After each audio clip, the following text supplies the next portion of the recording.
Meron nga umorder sa akin at dito nga lang sa Kapit Kabayanan. At ito ay yung unang order ko ngayong taon. Maaga nga naubos kaya maaga ako nakauwi. Isang panibagong kwento na naman to. Pero bago ang lahat, intro muna ako. Ako si Yan, isa akong solbetero at ito ang kwento ko. Ngayon araw nga may order ako at ito nga yung unang order ko ngayong taon. Ngayon nga lang ulit ako nakagawa ng gantong content kasi ito mga nakaraan araw, puro daily vlog yung ginagawa ko.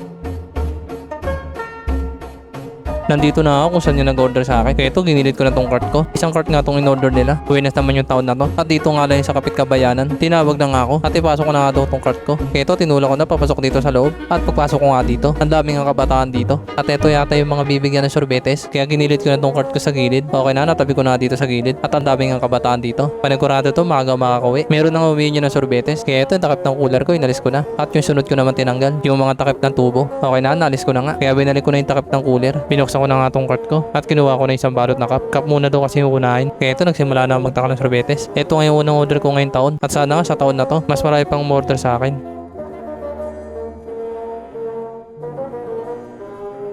Marami na nga lumalapit para humingi ng sorbetes. Okay to para maaga maubos at maaga na rin ako makauwi. Kaya ito, tuloy-tuloy na ako sa pamimigay. Naubos na nga isang balot na cup. Kaya ito, kumuha nga ulit ako para lagay dito sa harapan ko para hindi na ako mahirapan kumuha ng cup. Ang bilis nga agad maubos ng 50 pieces na cup. Paano pa naman kasi ang dami nila dito. Kaya saglit lang talaga yung 50 pieces na cup.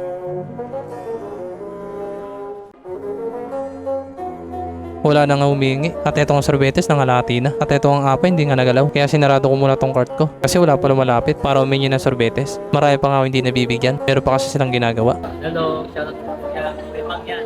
Thank you sa ice cream, ma'am. And sa mga officers ko, thank you sa support. Yan, nakakasarap po. Kaya, okay po. Thank you. At mga ilan minuto nga, meron na nga lumapit para humingi ng sorbetes. Kaya ito, tuloy-tuloy ulit ako sa pamimigay.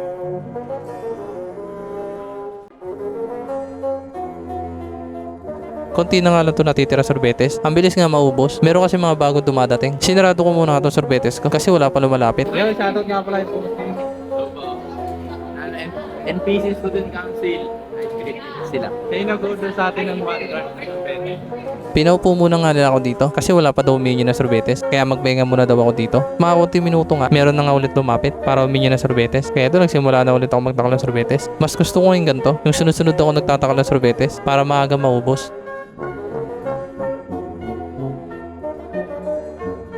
Makalipas nga ng 2 oras at eto nga naubos na nga yung sorbetes at maaga nga ako natapos kaya sinara ko na tong cart ko at yung mga cup naman nilagay ko na sa lagyanan ko. Bago nga ako umalis, meron nga nagpa-shoutout. Shoutout nga pala kaya. Naubos na nga yung mga apa at yung cup naman konti na lang kaya okay na, naubos na lahat kaya tinulak ko na tong cart ko palabas dito. Shoutout nga pala sa lahat na nakakilala sa akin. Palabas na nga ako dito sa gate. Meron nga umarang sa akin na bata kaya ito, tumabi muna ako. Wala na yan. Naubos na yan. Wala na. Kanina pa nga sila nakabang sa labas kasi akala nila meron matitira. Pero kung meron matira, ibibigay ko naman sa kanila kasi bayad na rin naman yun. What's up mga boss? Ay na nga no. Uwi na nga ako. At ito nga yung unang order ko ngayong taon. Buenas naman. Pagpasok ng taon, ayun nga. Nag-order agad ako. Ayun nga, shoutout nga pala sa umorder sa akin. Sila Bossing ngayon. Kaya paano mga boss? Hanggang dito na lang. Peace. Salamat.